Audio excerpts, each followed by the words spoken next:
Buenos dias, Gunners Collective TV.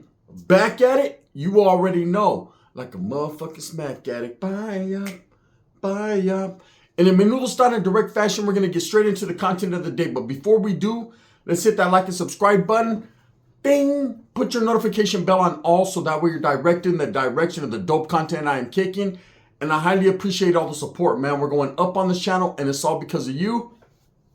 And for that, I can say I'm very humbled, but very much so appreciative, even more so. So I know I couldn't do it without you. So by now, a lot of us have already seen that No Jumper episode with FAY3HUNNITS, man, the Bulldog. And there's a lot of mixed emotions going around the city of Fresno right now. I can guarantee you that. I stayed tapped in with Fresno. I was talking to a dog just yesterday, man. And the streets talk, man. And I truly hope that FAY3HUNNITS made the right decision going on No Jumper and basically saying what he said. Because to be totally honest with you, there's a lot of people in the city of Fresno that I feel played by that interview. They feel that there was a lot of misrepresentation of the city of Fresno and the Bulldogs, period, in that interview. I feel that that was a reflection of that young man's ways of thinking. You know, I've always respected FAY3HUNNITS' music, man. I like his get down. I respect his family. He comes from good stock. That I guarantee. And we're going to talk about that here in a minute. But as far as some of the things he was saying, you know, after further reflection and going back and looking at it, you know, I can understand why there's a lot of dogs whispering right now. You know, just not saying that anything bad's going to happen to this guy, but he did misrepresent Fresno. You know, some of the things he said, you know, like black rags and you know, not caring about the raza or even identifying as that was kind of childish and upsetting to some of the dogs. I'll just say that, you know. There was also a couple other things that were said that, you know, on a more personal level that some of the dogs out there in Cowboy were like, wow, right? It's just, you know, when it comes to Fresno, they've always been a little bit different, the perros. And because they are not ran by any one man or any one any one group, you know, they kind of have free will. They're on renegade status. Every hood, every different clica is going to feel different. Okay, some are going to feel like this Vato went up there and at least he was able to shine for the city of Fresno. Which at first I was like, hey, you know, I don't care for No Jumper, but at least that Vato's getting his push. And that's a great thing, right? But it's always about the way you answer questions and not the questions that are answered or asked. Excuse me. And I feel that in this case, man, this youngster just didn't do or live by Fresno standards. Now, those of us that have done time back in the days with Vatos from Fresno, we expect a certain thing. Okay, we don't expect skin-tight t-shirts, tight pants, and funny hats.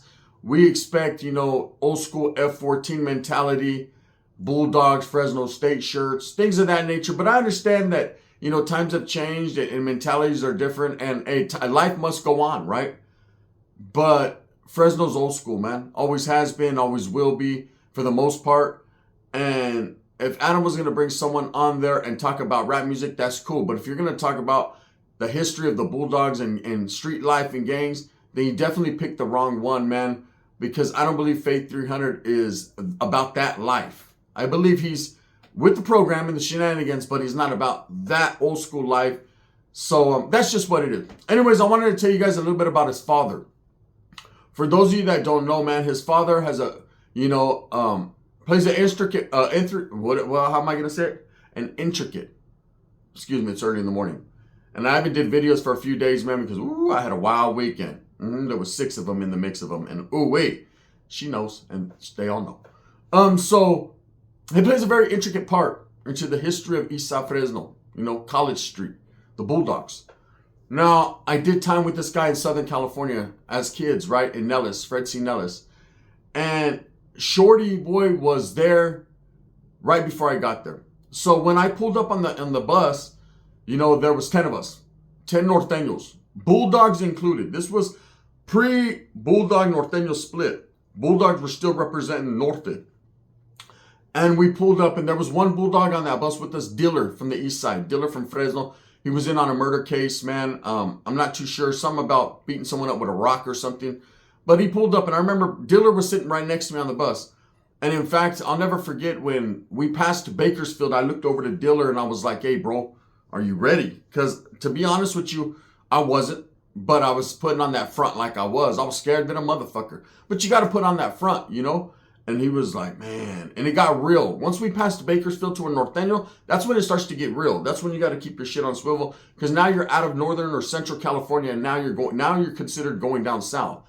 There's that invisible line, Bakersfield, and bam, we're in the 805 area. We're getting there, right? And he was like, man, shit. And I was like, just get there, bro. We just got to ride it out to the honeycomb, hide it out, you know, and just do what we do. And let's get back home.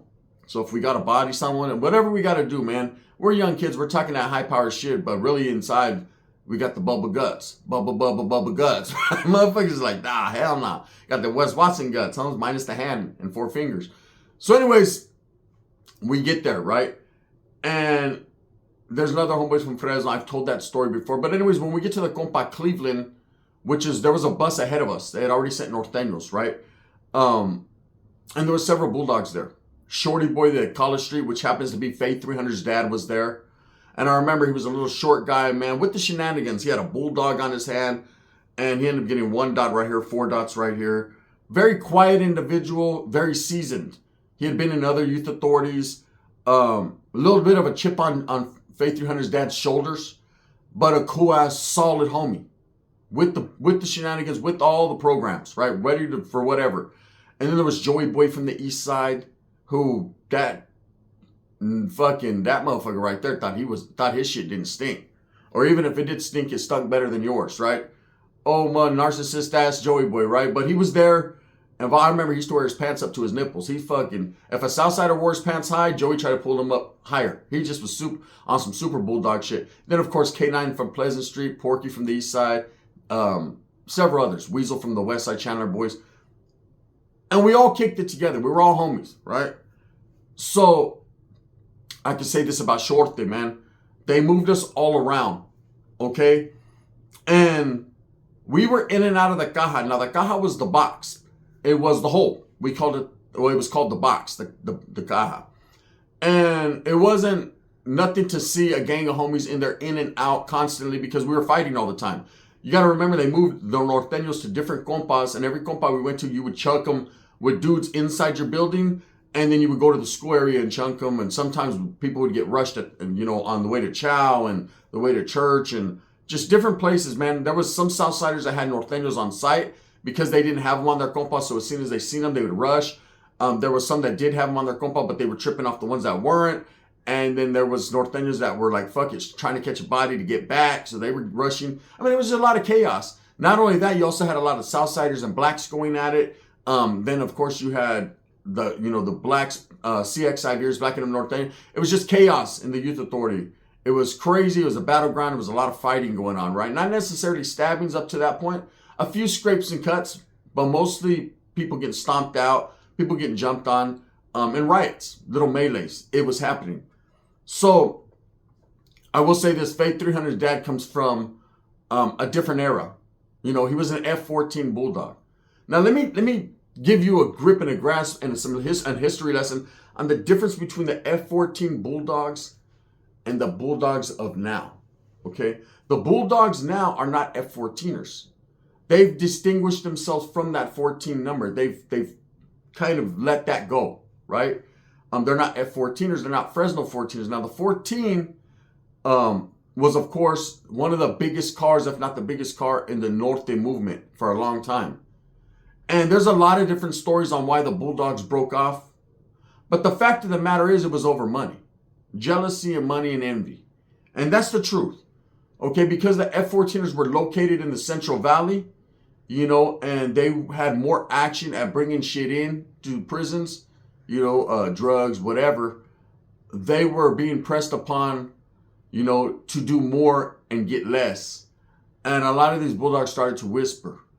And they started to converse amongst themselves and came to an understanding. Some of these OGs like Crackers and like, there was a couple other ones, right? They came to understand, I know them, but the names are right off the tip of my tongue. I just can't remember. But they came to these to this understanding that they were going to break off. But they were going to do it in spectacular fashion, which was the red wave. And they started to communicate with Huilas using dog paws as their symbolization of their unity and what they had going on.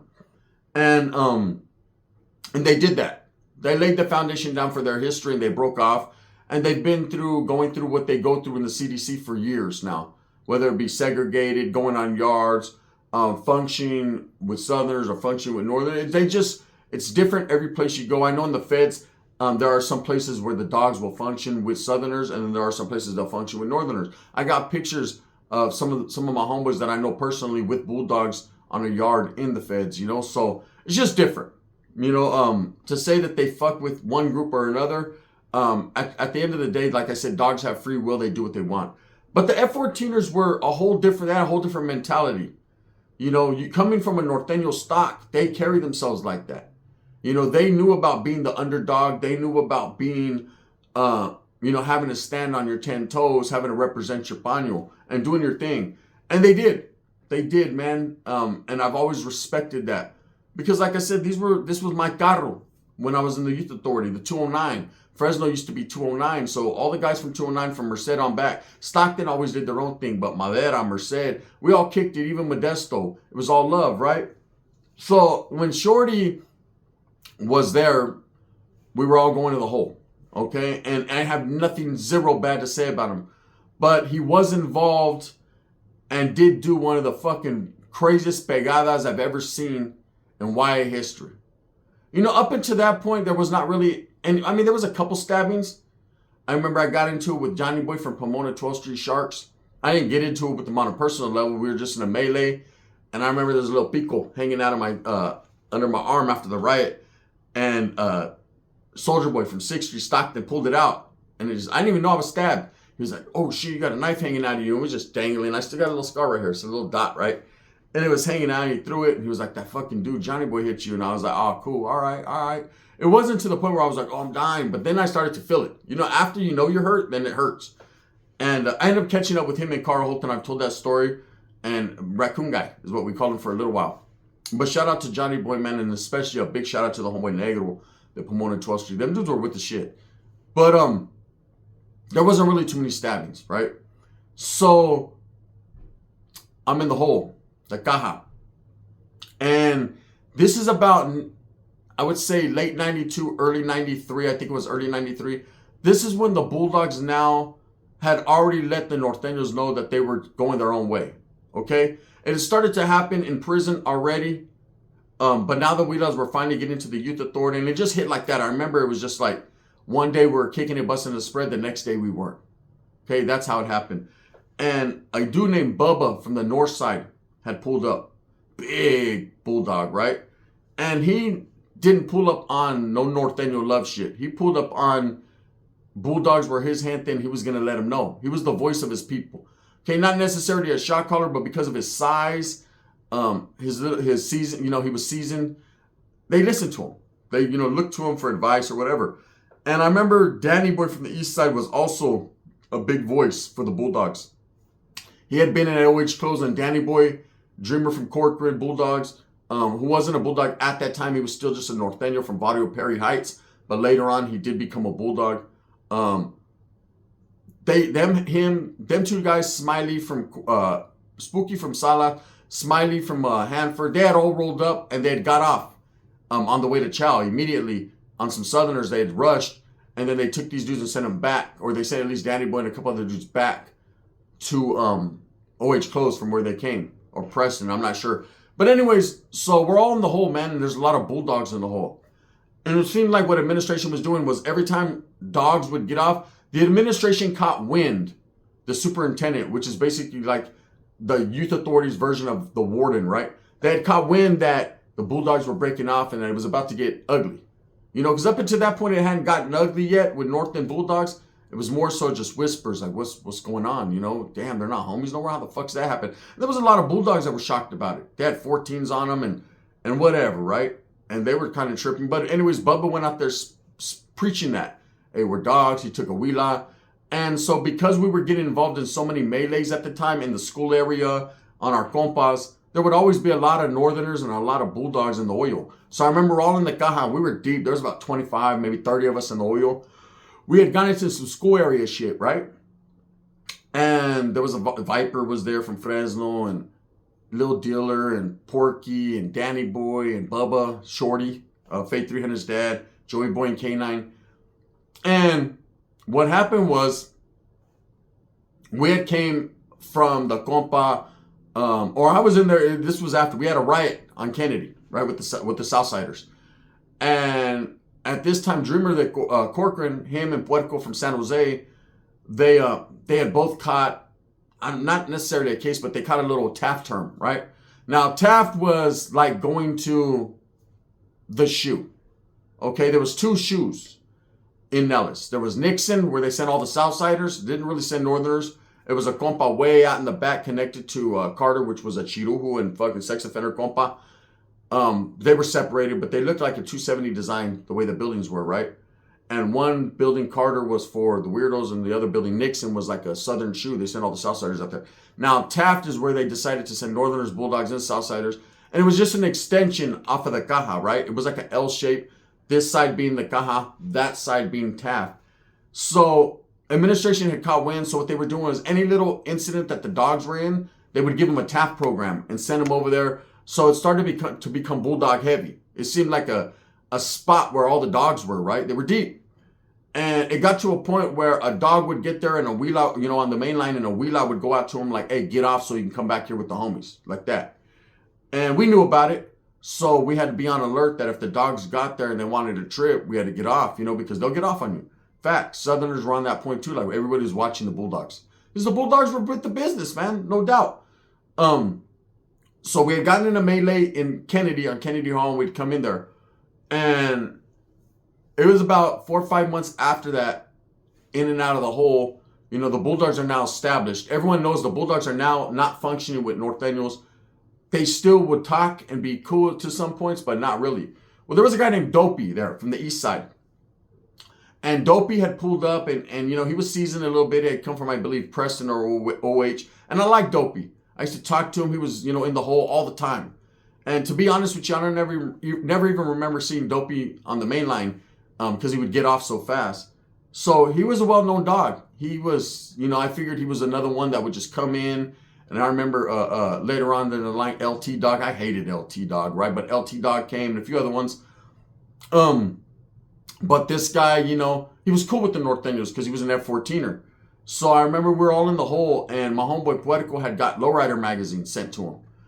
And so he would, share them with the homies. We'd all look at it, and Dopey being a homie at that time, he was a Bulldog, but he still, like I said, it was a crazy time in the history of the Bulldog Norteño movement. It was a very different time. There was sometimes you were cool with the Bulldogs, some days you weren't, right? It was just weird. But I remember Puerco was shooting lowrider magazines every once in a while, tripping, and these dogs got at Dopey. They were on Taft, and they figured he was there. They kept telling Dopey, hey, come back here with us. Come back here with your people, And he was like, nah, bro, I'm trying to fucking stay out here, bro. I'm going to be hitting the main line and getting off every time I get a chance, right? And if they send me back there, they do. But he was like, and I'm cool with the homies, man. Like, he wasn't trying to just be on the Bulldog shit. He was going against the grain, right? And now Shorty, FAY3HUNNITS' dad, K9, Joey Boy, Bubba, all these dudes, Porky, they're all, Weasel, they're all there. And they're getting at him like, you need to get over here, bro. So what had happened was, there was too many dogs on Taft. There was too many people on Taft, period. They started to place them on just the caja side. I mean, on every side. There was just too many people. And whatever was going on with Dopey, for whatever reason, I can't tell you the exact reason they decided to move on him, but he upset the dogs to the point where they wanted to lay a demo down and set an example. So I remember that day, okay? Shorty Boy, Bubba from Fresno, Dreamer from, I don't know if Dreamer was involved in that incident. Joey Boy from Fresno, and I think Dreams was. And then, of course, Harley Bethel, the homie, right, from Madera. He was a Norteño. He was a Native American, very quiet, very humble, very with the fucking shenanigans, right? He had fists bigger than fucking Dubs, big old caveman fists, right? He was always very quiet, though, and he was doing a Taft term, too. What they would do was, our program, we didn't get to go outside when we're in the hole. We didn't get day room program. It was very rare to get any type of outside of your cell time other than showers. But the shower area was it was as big as this room. It was a big area. There was 3 or 4 showers against the wall. It looked like a dungeon. And it was a big giant cage with concrete on the bottom. So about up to here was concrete and the rest was cage, right? They throw you in there and you got an hour in there. That was your program time. It was dark. There was no natural light. It was just shower and then you'd fucking walk around with your towel around your neck and pace in there. But what they used to do was at first they would release you and your cellie and you'd go in there. They started to release 2 or 3 cells. And if it was norteños, they'd release 2 or 3 norteños cells, and that was like they got to chill and we'd have little juntas or whatever. Southsiders, same thing, blacks, whites, bulldogs, of course. So on this particular day, they released these guys, but it was Dopey was celled up with, I believe, Harley Bethel, right? The homeboy from Madera, who was a norteño. So they came out. Shorty and Joey Boy came out. And I think it was K9 that was involved. Excuse me, I don't think Dreams was involved in this one, man, to be honest with you. And then K9 and Bubba came out. And they all went to the showers together, you know? And I remember telling the homeboy, damn, bro, fucking the homeboy Beto got to watch out. He's out there with the gang of Bulldogs. And it was already established. Bulldogs and norteños were 2 different things now. But they respected Beto, man, because he was very quiet. Like I said, he didn't wolf out the door. He didn't bump baking soda breath. He wasn't into that shit. He wasn't a cell soldier, a wolf case, like some of these guys are on YouTube that just talk shit all the time. I mean, he was light years away ahead of them. He was just a fucking gangster, man. Straight up. They respected that for some reason. But they didn't respect his cellie. So I guess they let him know, like, hey, Holmes, we're going to butcher your cellie. If you get involved, then it is what it is. But this is Bulldog business, right? So, of course, the shower started and there was a female working that day. I remember I was in the caja. I was down about 3 cells down away from. I heard every sound, everything, man. It was crazy. And I got to see him getting carted out of there. So this is what happened. And Shorty, FAY3HUNNITS' dad, he was a little vicious motherfucker, right? So I see the homie, I'm telling the homeboy, hey, bro, we got to watch out for my cellie. We got to watch out for fucking the homie, right? And it got to the point where you wouldn't even have a cellie, but then they started to double us up. That's how many people were in the hole, right? For those that were in outside, like, you didn't have a cellie in Ellis. We did. You know what I mean? But anyways, they went to the shower. And when Dopey he put shampoo in his head and he was washing his hair, they broke out 5-inch pieces, 3 pieces and started to go to work. Now, I don't know exactly who put the metal in them, but I know these were the guys involved in the incident, right? And they butchered this man. They hit this man. Up until that point, and this is a true story, in Nellis, in my time there was never a stabbing to this degree of what this was. This was some old Folsom type shit. This was some Chino Prison type shit, right? These Bulldogs got to butchering their own. Bad. And usually, like I said, they'd leave you in there for an hour, and the cops would walk, they were called GSs at the time. They'd walk up and down the hallway, but they wouldn't really pay attention. Sometimes you'd be like, hey, can I go back to my cell? They'd take you early. Someone would be like, no, you got still 30 minutes. But it was always on a timer. It was to the exact hour. Like, they didn't let you stay longer or shorter unless you had juice and you got to. It was like that. So this guy was screaming so loud. They were hitting him. I mean, it was crazy. I remember hearing it like, oh, shit. I thought they were hitting the homeboy Beto. And I was sad, man. Like, damn, the homie's getting butchered in there. But they weren't, right? They were hitting that Bulldog Dopey. And like I said, the whole reasoning behind it I found out later was because he was going against the grain. He didn't want to go over there and function with his people. He didn't want to let the North they go, man. And they felt some type of way. So by the grace of God, this guy lived. But I watched him. I watched all the cops. When this female came and she, he stood in there bleeding out for a long ass time. I'm very surprised. Like I said, only God helped him. It wasn't his time because they hit that motherfucker viciously, right? And the cops came running once they noticed it. The female noticed it. And they snatched all these guys up and they ended up catching a case. A lot of them went to prison behind that. I don't know if Shorty ended up going to prison behind that. I think he did, right? But I remember they had a big case. It was a big deal. Everyone was like, wow. They meta-flighted, came with the helicopter and took this fool to the hospital. And he was in a wheelchair. Isn't it ironic now that Shorty boy, that Fresno's in a wheelchair, right? I noticed that. And I was talking to Dubs the other night. I go, that's ironic, man. It's the way, the karma of the world, the way the world works. He's now sitting down in a wheelchair. And I seen him place someone in a wheelchair. Shorty was a gangster, man. We had that gangster mentality back then. Everybody did. Kill or be killed type thing, right? I have nothing bad to say about Shorty de Fresno. Nothing bad. Shorty boy was with the business. Now, I question the validity of FAY3HUNNITS saying, oh, my dad was one of the ones that broke off. He was not one of the ones that broke off and started that. He was just another Bulldog man that was told by Wheeleye, this is what we're doing. And he just got in with the program. You know, that's the truth. As far as him saying my dad was locked up in 86, man, I distinctly remember being there with Shorty and him not being too many years older than me. I'm 46 years old. I don't know his exact age, but doing time in 86, we were there in 92, 93 together, man, and Shorty didn't look too much older than me. He definitely was not 18, 19, 20 years old. And this is how I know. And Fred Sinellas, that was for youngsters.